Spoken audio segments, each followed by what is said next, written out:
Okay, many of the time I visited Annagh because my father had sheep out there, and I would go at least once a week to Annagh.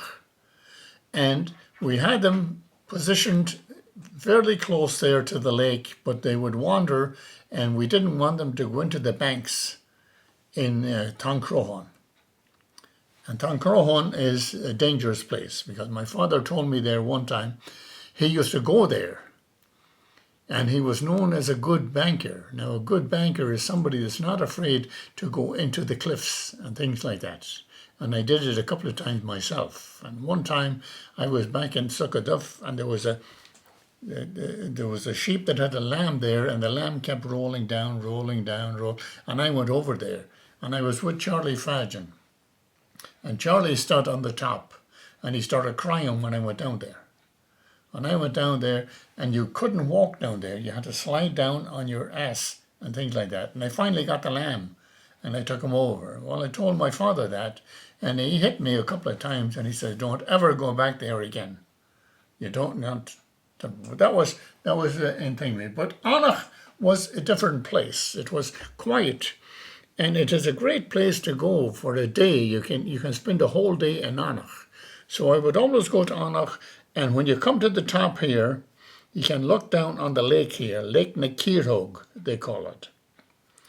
And to the right of that then is the Scotch House, and if you go to a point here, they called it Gobray. Gobray is the dividing point between, we say, the Ugal and Ugalgorov. Ugal and Ugalgorov is over on the right. That leads back into Slievemore. So Gobray is right here. Gobray is the beginning of Annagh. So Gobray is there, and nothing spectacular about it. So you come along Gobray, now you're heading west. And okay, then the Scotch House is right here. But above the Scotch House is the name of a place there they call Pull Alley. And Pull Alley in the wintertime there is a small little area there. And that's where I used to pick up the stuff for Christmas, the holly. I got the holly there in Pull Alley. And then down to the Scotch House there, then I visited those people many's the time there, and all the time I would come out of there, I was amazed at the way they lived there. There was no mattress there. They had, their mattress was heather. Who was this? They were the people from Inniskea, the lobster fishermen. They would call them the Glimmadores. Glimmoch is Irish for a lobster. Glimmadore is a man that, fishes lobsters. So they would come from Inniskea in there for a week there, and at the weekend then they would go back there. So any time I went in there, I always got home with fish and this and that and everything else. And I went in there and I looked at the place there and I said, by God almighty, there was a guy shaving his beard there, and he had a little sliver of a mirror there on the thingy, and that was it inside. They had the water, of course, from the lake, and they had the fish, and that's what they lived on mostly. So they would stay in the Scotch House? They were staying in the Scotch House, yeah. And that's you knew right. them and they knew you? I knew them, yeah. They knew me, yeah, that's right. Now, on the beach there itself, I would always go down there, and I told you that at one time I went down there and I found a bottle, I just mentioned this, I found a bottle with a message in it, and it was from the Guinness Brewery in Newcastle upon Tyne. And I wrote to them and told them where I had found it and this and that. And they come back and I got a package about 2 weeks later, and that's what it was. King Neptune, God of the Sea, and how to make a lampshade or a lamp out of a Guinness bottle and a guinea. So from then on, I was always interested in this area, Annagh. Now, Annagh runs here and back here. Now, there's a beach there in Annagh. There's a little strand there in Annagh too. So I would always visit that. And then from there on, you continue back. And now you have Lake Nakirhog on your left. and you have the beach on your right hand side. So the first place you come to there, along there, is this area between here and here. You have the lake on the left, and you have the sea on the right. That's known as Cullabrack. Cullabrack is the name of this area right here. There's not much there. There was one particular time there that I saw an otter dog there. He had just killed a fish down on the thingy, and he was eating the fish there on the thingy. But other than that, there was nothing else. Now you come back to a point here, which is Bail na Barna. Bail is the mouth, Bail na Barna. This is where the lake goes out into the sea. And it's only a small little stream. It's not a big, it's not a big river or anything like this. Now, right there at Bail na Barna there, that's the closest place to the sea. And they say this is the largest corrie. Some people call it a corrie. We call it a lake, corrie, in Ireland, because it is only maybe 1 or 2 meters from the level of the sea itself. So it is almost level with the sea, but yet it is fresh water. So right there at Bail na Barna there, during the summer there, the women from the walk there, Aunt Annie and Mary Kilcoyne and Slim, would go out there to pick the gillusk. The gillusk was here good. There was no gillusk over here. It's a little bit of a stand. It is a beach, a little bit of sand there, but there was no gillusk. The gillusk was over here in this corner. So they would come out there in the summertime. And I recall being with them there one time. We had 2 donkeys with us, and they had their pillowcases, the bolsters. It's not just a single, it's a double one. And they would go down there on the rocks, and they would pick the gillusk down here on the rocks. And then when they had picked it there, we would make a fire here, and we would boil a kettle. And we had the tea, and we had the kettle with us, and the sandwiches or whatever the hell it was. And then they would half dry this. They would spread that out on a rock and just half dry it. And then by the time we were ready, then they would load it up in their pillowcases and put it on the donkey's back here. And the other donkey would take the kettle and the pots and the pans or whatever we had with us there. And all you had to do was just let the donkey go. So the donkey knew his way. He would travel all the way up there, and he would eventually get into the top. So from there on, okay, so you continue on here now, and you go from here towards Gobnahinach. Gobnahinach is a place there where you can look back on Crowhon, or you can look to the right on Slievemore. Now there's an area between that and Gobnahinach that I knew at one time, but I forgot about it. But right in the middle of that, a lot of people there used to go there. A lot of people from the walk used to go there, and they'd fish gunners. I know Polk was one of them. They was constantly going there, and it was a great place to get gunners. And Sean Kilban's, I don't know if it was his uncle or his grandfather or something, he was out there and he drowned there. So they had to carry him from there, and every place they stopped there, they would build a little mound of rocks. It was something to say that, the people rested there for a while. So they would carry him from there into the walk. But anyway, from then on, you went back to Gobnahinach. And that's that point right there. Now from there, you can look over here towards Belmullet, or you can look all the way back to Achill Head. You can see all of that. So around Gobnahinach then, you come around there, it's rugged. There's nothing much there. There's maybe, you see a couple of goats or things like that. And Eugene and you, John, and myself were there one time. So it's rugged terrain there. So you come along there, and then you come to a point here where you can see there's a strand there in at the back of oh no, what the hell? But there's a beach down there in the back of Croghan. Croghan is this. Where you look from the water, you see Croghan.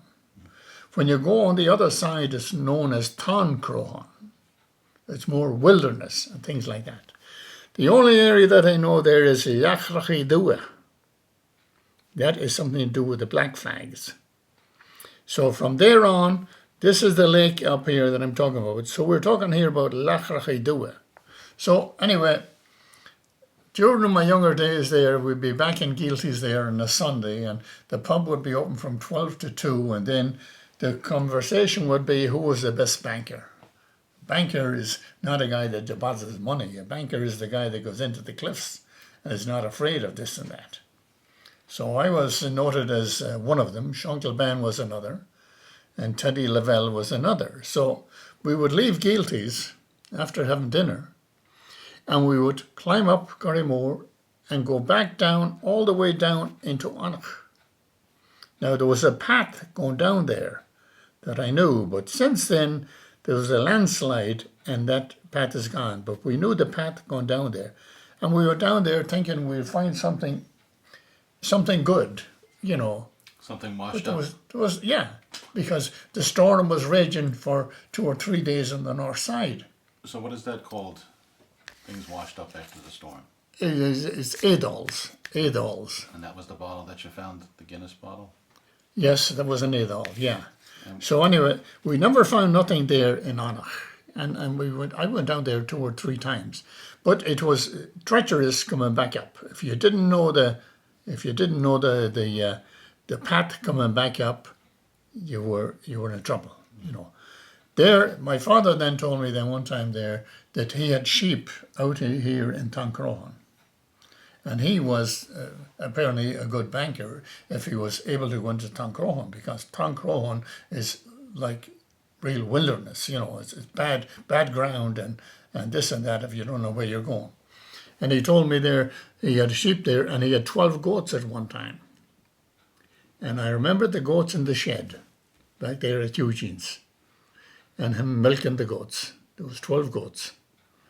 And we had the goats up in the garden there, and John Callahan come over there one time, and this buck goat took a run at him and butted him and put him into the drain. So my father says after that he let the goats go, and that was it. But all along here there's nothing but goats. From Gubnahinyanach all the way back here, it's goats. There's not too much sheep. But on the way down there, okay, so now you're going all the way around here, and you come to a point here where it says,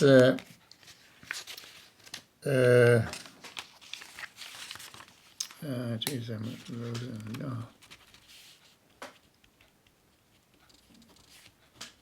Wait a second, I lost something here now. When I'm leaving here from the lake, and I go back to Gubnahinyanach. From Gubnahinyanach back, there's 2 areas there before you get to Tancrohan. And one of them is Culnamegra, right here. I don't think anybody knows about that. And the other one is Culnacarriga. There are 2 areas there. Now, I don't know which comes first. This is before you come to what they call the Ochinabo. Ochinabo is a cove right here. And there, it's a big cove there, and there's nothing in there but seals. That's what I saw. But there's a lake there, small lake there. And I'll tell you, it was the nicest place I ever saw. It was a nice green grass around it there, and it was beautiful sunshine. And I always said to myself, well, one day I'm going to get a sleeping bag, and I'm going to get a tent, and I'm going to go out there and spend the night out there. It was so peaceful and quiet. Mm-hmm. That was it. And from then on, as I said, we went out to Ronacorach. Ronacorach is out here there. And we continued on then from Ronacorach in here. And one place there is Leachlachi Dua. It is the Black Flags. Now you're looking there, and you're looking at the back of Tongue Crohan. And away in the distance you can see Achill Head. And up here you can see Belmullet. So Leachlachi Dua was a place there where you decided, are you going back down again to here, or are you going to continue on? So if you continue on here, you come to this. Now this is Bonafreva, known as Leachlachi Dua at that time. And it is a lake, as I told you, the sun never shines on it. But it feeds into Annagh Lake that comes down by me. The river, yeah. Yeah, the river there. So you can go up there and you can climb up there all the way, or otherwise you can backtrack down again into what do I call it? Oh Jesus! Into the cove down there, and